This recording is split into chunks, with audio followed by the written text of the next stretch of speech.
मैं नरेंद्र मोदी जी को कहना चाहता हूं, मोदी जी इस जन्म में तो आप हमको नहीं हरा सकते दिल्ली के अंदर आम आदमी पार्टी को। ऐसे व्यक्तिर अहंकार कहुअछि जे पाखापाखि 12-13 वर्ष पूर्वर सत्य निष्ठा न्याय परिवर्तन चेहरा होइकि बाहरी थिले। आज से व्यक्तिर अहंकार संपूर्ण रूपे ध्वंस हो जाइछि। निज सीट्रु हारी सारिबा परे केजरीवाल गालरे गोटे सख्त जोरदार चापुड़ा पड़ी। से हतबाक हो जाइथिबे ये कौन हेगला, पाद तलु माटी खसीगला, देखु देखु सबु किछि हरई देले। किंतु ए सबु एमिति ही हरई नाहंती।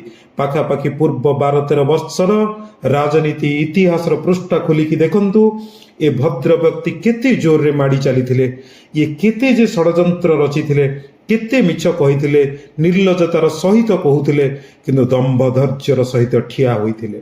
आगको बढ़ी चलिले, कारण तांको तांको राजनीति उपरे संपूर्ण भरोसा थिला। अरविंद केजरीवाल जींकर मिछर दबक्ति सहित राजनीति रे आसीथिले। मने पकांतु से सेतेबेले निज पिलांक राण खाइथिले, मु राजनीति रे आसीबी नाही, किंतु से आसिले आउ जो राण नियम खाइथिले ताकु चोबेईकी हजम करिदेले।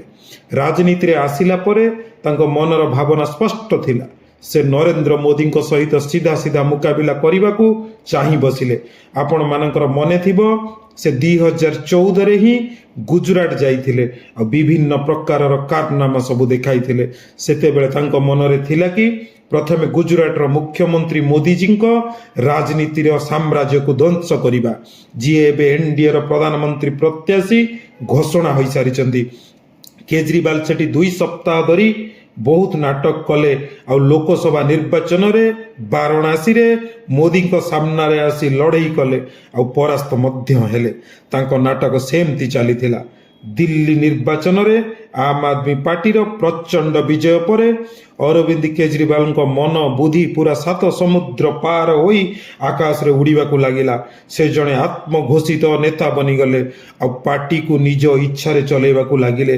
तांको साथी नेता छिन्न भिन्न हबारे लागिले।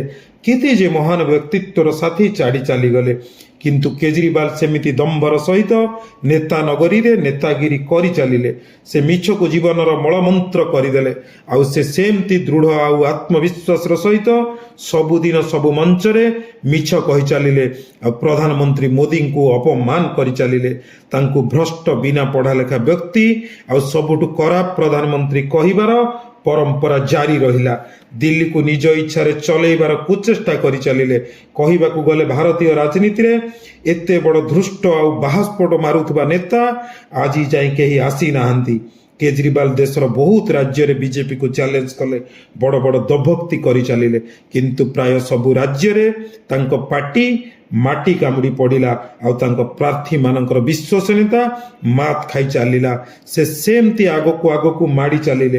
पश्चाताप तो बहुत बड़ दूरर कथा, घमंड भी सेमिति तुटिला नहीं। से दंगा करुथुवा लोकंकु समस्तଙ୍କ सामनारे कोळेई नेले, तांको पिठी थापुडेइले। जहार भयावह परिणाम 2020 रो दिल्ली दंगा। तांको पार्टी रे दंगार आरोपी बदमाश बेईमान माने भरी चलिले। से ईमानदार होई कि परिहास करी चलिले। तांकर चिंताधारा एमिति थिला कि से को भी मंच रे ठिया होई कि भारतर प्रधानमंत्री को उपहास करी चलिले। किछि समय व्यवधान परे तांको पार्टीर बड़ बड़ नेता भ्रष्टाचार गंभीर दोष रे जेल चलिले। से मध्य निजे जेल गले, किंतु तांको चेहरार कौनसी परिवर्तन नथिला। पार्टी रे सेमती तांकर ही प्राधान्य रहिला। आ अरविंद केजरीवाल कट्टर ईमानदार नेता रही चलिले। साधारण स्लीपर सहित ढिला ढिला shirt पिंधुथिबा Kejriwal ji Wagner car luxury car पर्यंत आसिले। कोटी कोटी टंका खर्च रे विलासपूर्ण शीश महल बनैले। दिल्लीर शिक्षा व्यवस्थार संपूर्ण अमूलचूल परिवर्तन नारा दे शह शह पोखरी खोली दे गले। दिल्ली को लंडन बनई देले, किंतु प्रकृत रे लोकं को गोटे रे गोटे फ्री करिकी लंबा लंबा लाइन रे ठिया करी मद पियाई चलिले। मद दुर्नीति रे तांको प्रिय मंत्री फसिले, जवाब दे पारिलेनी, किंतु तथापि तांकर से रुद्र रूप जारी रहिला। सत कथा होची अरविंद केजरीवाल को बहुत आगरू चिन्ही सारिथिले।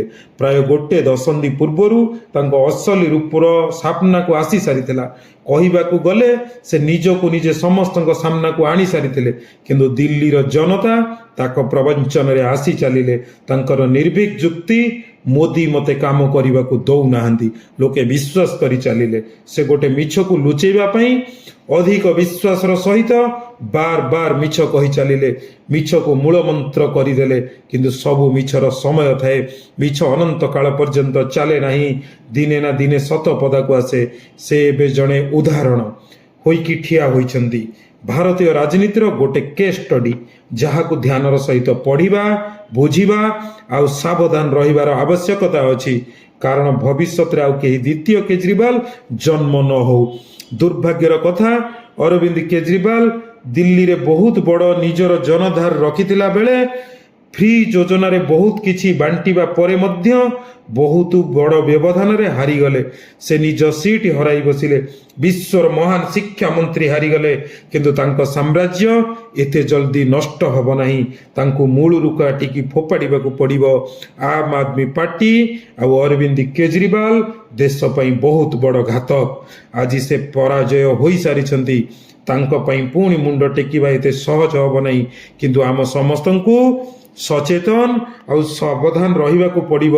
ଆମକୁ ଆମ ବୁଝିବା ଶକ୍ତିକୁ ଆହୁରି ଶକ୍ତ କରିବାକୁ ପଡ଼ିବ, ଆଉ କ୍ଷୁଦ୍ର ସ୍ୱାର୍ଥର ଉପରକୁ ଉଠିବାକୁ ପଡ଼ିବ।